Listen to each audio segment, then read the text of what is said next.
सराहनीय कदम उठाए हैं। हमने करोड़ों रुपया जो है हमारी प्रदेश की सरकार ने जो है अर्जित किया है।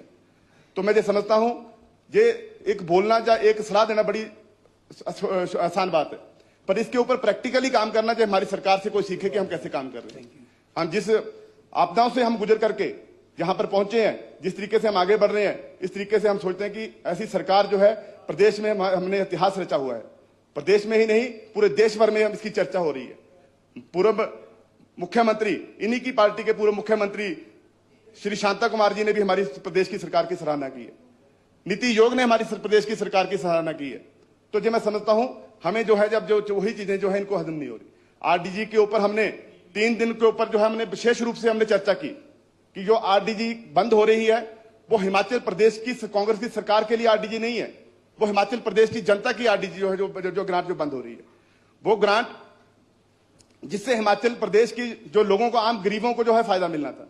पर उसके ऊपर सर इन्होंने 3 दिन चर्चा के बाद जो है उसका जो है इन्होंने हमारा समर्थन नहीं किया, सरकार का समर्थन नहीं किया।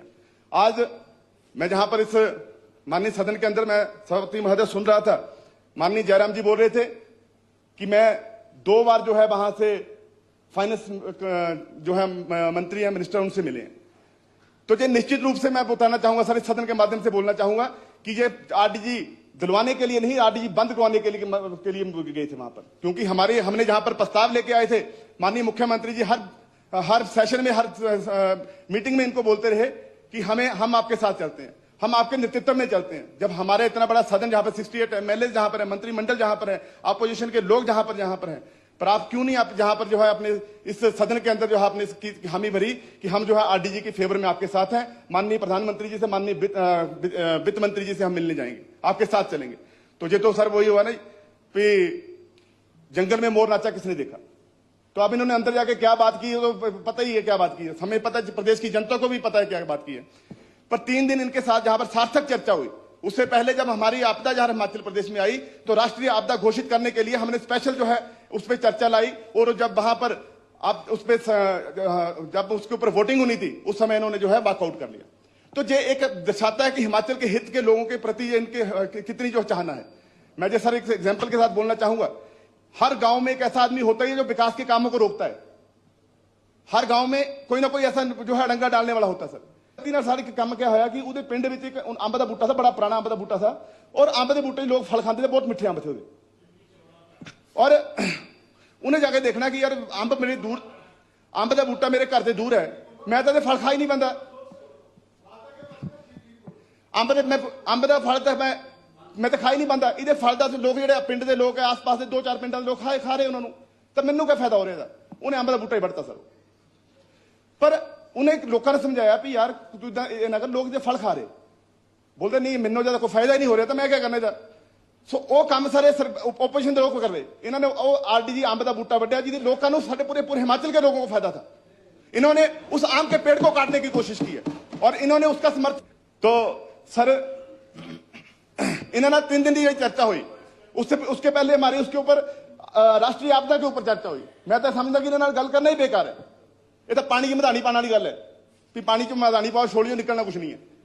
तो मैं ये सोच रहा हूं सर, इसके ऊपर जो है हम जो है सार्थक चर्चा कर रहे हैं, हम जो है इसके ऊपर जो है सराहनीय कदम उठा रहे हैं। माननीय मुख्यमंत्री जी जिस तरीके से जहां पर कदम जो है अपने तरीके से काम कर रहे हैं, जिस तरीके से अभी बात हुई है कि यहाँ पर हिमाचल की सरकार को हमने कैसे, हिमाचल को कैसे ऊपर उठाना है, मैं समझता हूँ जिस तरीके की सोच अगर आज से 5 साल पूर्व आप लोगों ने सोच रखी होती तो आज हिमाचल के हालात ना होते। आपको आरडीजी की पूरी ग्रांट मिली, आपको केंद्र के सभी फंड आपको मिले, उसके बावजूद भी 70-76 हजार करोड़ का कर्जा जो हमें आप जो है विरासत में दे करके गए।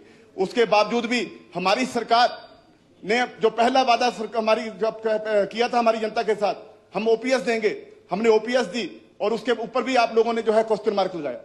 माननीय नेता प्रतिपक्ष इस सदन के माध्यम से उन्होंने बोला है कि अगर कल को हमारी सरकार आती है तो हम इसके ऊपर जो है देखेंगे कि हमने ओपीएस देनी है नहीं देनी है। क्योंकि जहां भी बीजेपी की सरकार आई, जिस भी स्टेट में बीजेपी की सरकार आई है वहां पे ओपीएस जो बंद हुई है। तो मैं जो समझता हूं हमारे आज जो है हमारे अधिकारियों के साथ भी जो है आज उनके साथ भी जो है जिस देश से जो बात कर रहे हैं, तो मैं जो समझता हूं हमारे जो हिमाचल के हितों की बात, जब इन्वेस्ट मीट के जब इन्होंने पैसा उड़ाया उसके बावजूद हमारी कोई ऐसी मीटिंग नहीं हुई। मैं जो समझता हूं हमारे सर 3 प्लांट लगे थे वहां पर, जीएसटी का जब जीएसटी लगा हिमाचल में सर 60% इंडस्ट्री हमारी बंद हो गई जीएसटी लगने के बाद। हमारे क्षेत्र में, मेरे अंब क्षेत्र में सर एक कामधेनु का सरिया बनता था, वो फैक्ट्री बंद हो गई। राष्ट्रीय सरिया बनता था, वो फैक्ट्री बंद हो गई। एक ल्यूमिनस का प्लांट शिफ्ट होकर के सर दूसरे राज्यों में चला गया। भाजपा में की सरकार, उस समय इनकी सरकार प्रदेश में भी थी और केंद्र में भी इनकी सरकार थी, पर कभी इन्होंने उस पर चर्चा नहीं की जो इतने बड़े प्लांट जो बंद हो रहे हैं, इनके ऊपर जो है इनको प्लांट को कैसे चालू करना है सर। नए प्लांट तो आने की बड़ी दूर की बात है, चलते हुए प्लांट इनकी इन्वेस्टमेंट के बाद बंद हो गए सर।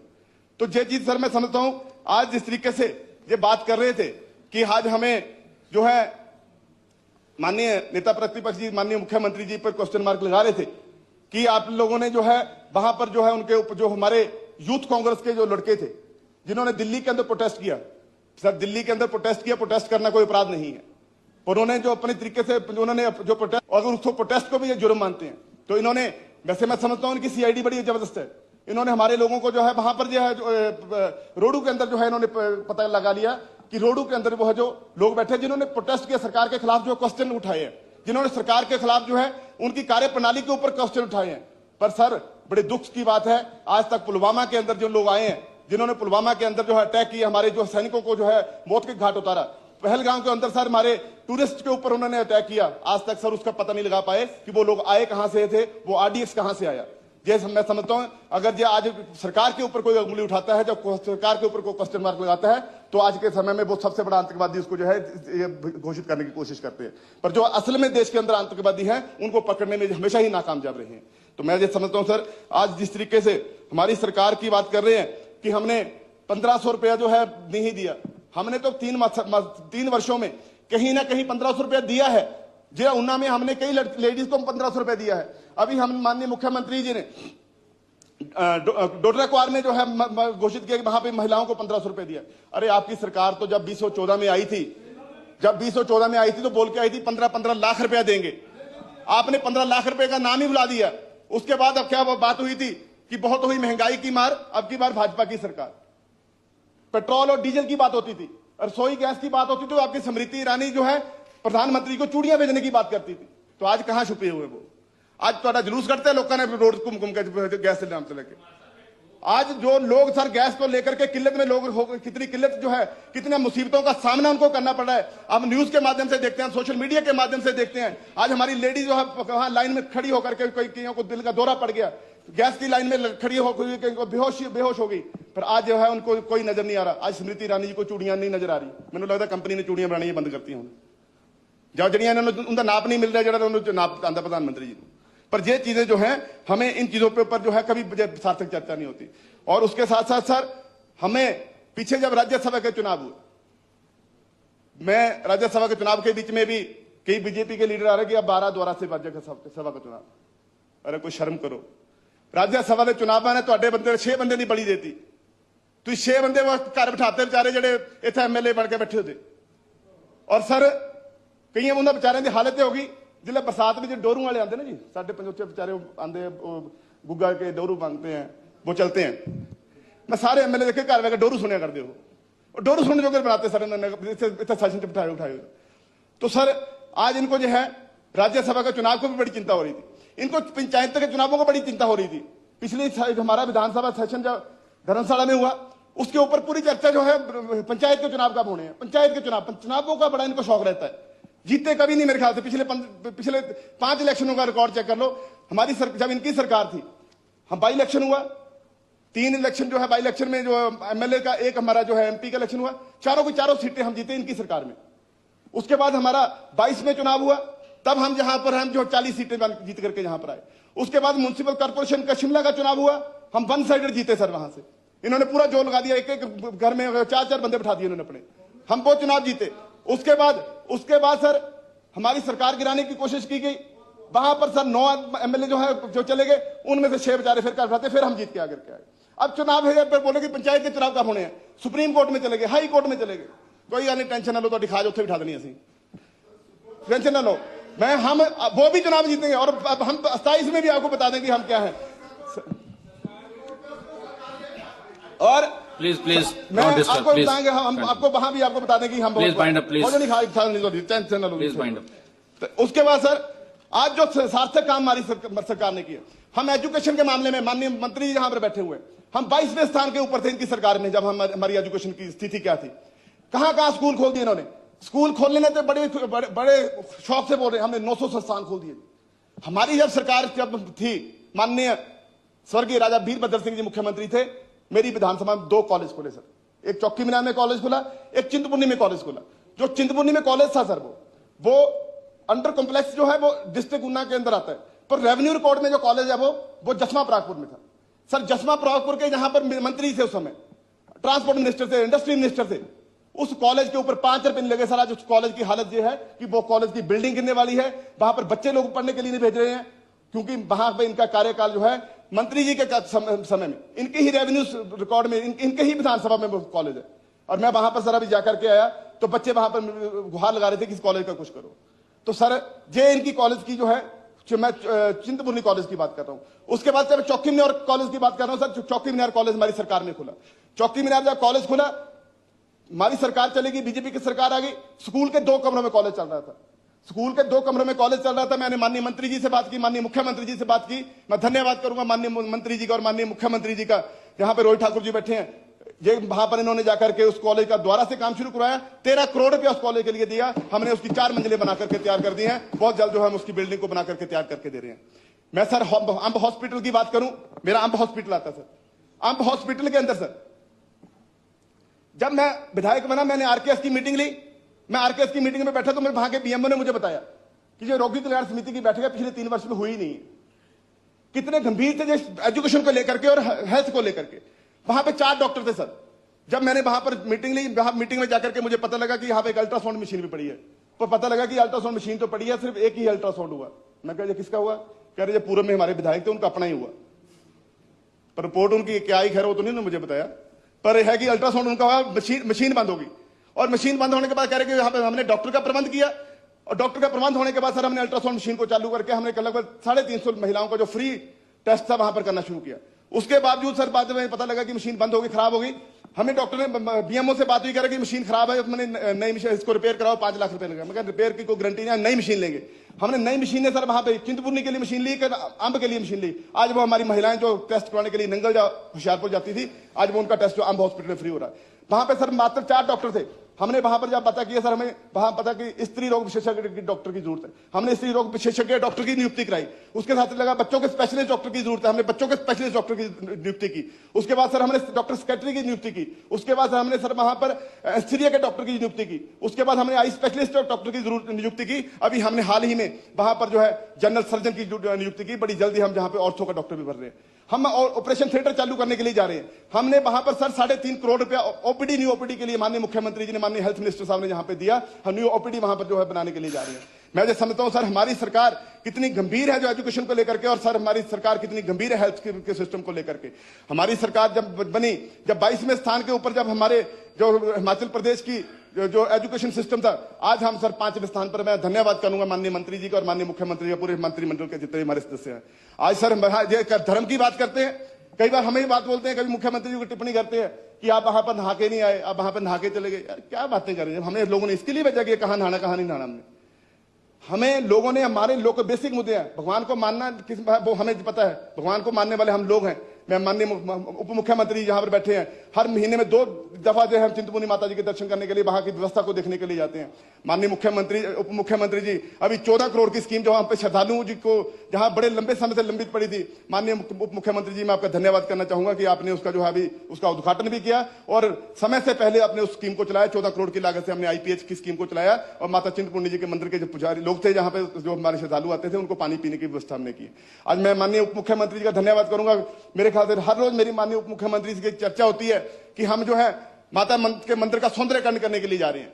130 करोड़ रुपया हम माता मंदिर के, हमने पहली किस्त जो है माननीय उप मुख्यमंत्री जी, आपका मैं धन्यवाद करूंगा, माननीय मुख्यमंत्री जी का धन्यवाद करूंगा कि आपने 130 करोड़ की किस्त माता चिंतपूर्णी जी के सुंदर भवन बनाने के लिए हमें दी है। और इन्हीं नवरात्रों में जो माननीय मुख्यमंत्री जी के कर कमलों से हम जो है उसका नींव पत्थर रखने जा रहे हैं और हमें 1 साल के अंदर जो है उसका जो है काम पूरा करके एक सुंदर भवन, जैसे हम वहां पर जगन्नाथपुरी में जाते हैं, बगल हम अपना वहां पे जगन्नाथपुरी में गए, हम तिरुपति नाथ में गए, हम वैष्णो देवी मंदिर में गए, इसी तर्ज के ऊपर हम जो सुंदर भवन वहां पर बनाने के लिए जा रहे हैं। मैं माननीय अपनी सरकार का इसलिए धन्यवाद करना चाहूंगा।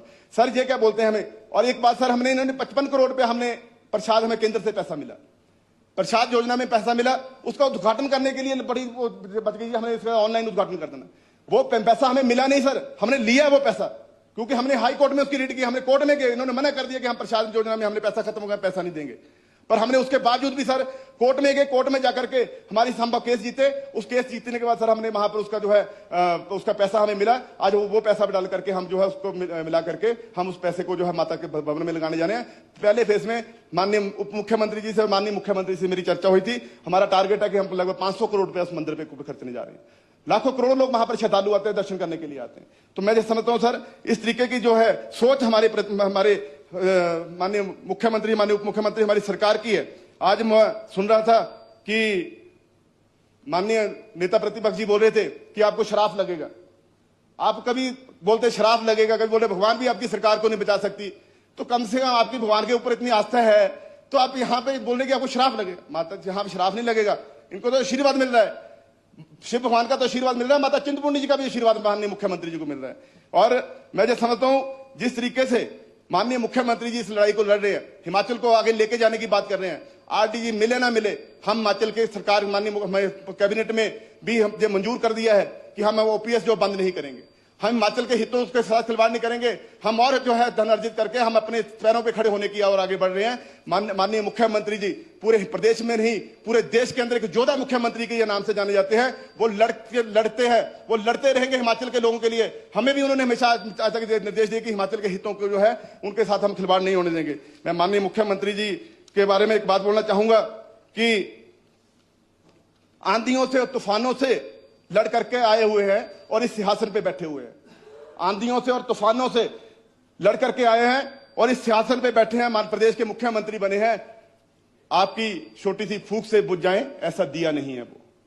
मैं ये बोलना चाहूंगा कि आज लोगों ने जिस तरीके से सरकार को गिराने, सरकार की हमेशा ही साथ ना देने की वजह से आपने जो है हमेशा उनको जो है हमेशा सरकार की बुराइयां करने के लिए बैठे हैं। ठीक है, आपका बनता भी है, क्योंकि 5 गुटों में बंटे हैं, कौन ऊपर जाएगा कौन नीचे जाएगा, ये चीजें तो आपको दिखाने पड़ेगा। पर खैर, ये चीजें जो है हमारे प्रदेश के हित की नहीं है। हमें जहां पर चुन करके लोगों ने भेजा है, प्रदेश के हित के लिए भेजा है। हमारे 1 लाख लोग जो है, हमारी विधानसभा के लोग हैं, उन्होंने हमें इसलिए भेजा कि हमारे जहां पर जो है सार्थक चर्चा हमारी जो है अपने क्षेत्र की जाए। मैं माननीय सभापति महोदय, मैं आपके माध्यम से बोलना चाहूंगा कि जिस तरीके से जो है हेल्थ के ऊपर और एजुकेशन के ऊपर माननीय हमारी सरकार काम कर रही है, इसके लिए मैं धन्यवाद करना चाहूंगा माननीय मंत्री जी का, माननीय उप मुख्यमंत्री जी का, माननीय शिक्षा मंत्री जी का, माननीय मुख्यमंत्री जी का। और सर, आपने मुझे इस चर्चा के ऊपर जो है बोलने का मौका दिया, मैं आपका धन्यवाद करूंगा। और भी काफी मुद्दे हैं सर, मैं अभी मुझे जब बजट में बोलूंगा, मेरे तो पास अभी तो काफी चीजें थी मेरे पास बोलने के लिए, पर आपने सर घंटी 2 ओवर बजा दी, तो मैं समय भी देख रहा 22 मिनट हो गया। आपका धन्यवाद करूंगा। और सर, आपने मुझे समय दिया। जय हिंद, जय हिमाचल, जय माता चिंतपूर्णी। और मैं सर इस भाषण का जो माननीय राज्यपाल महोदय जी ने इस पे प्रस्तुत किया, इसका मैं समर्थन करता हूं। धन्यवाद। जय हिंद, जय हिमाचल, जय माता चिंतपूर्णी।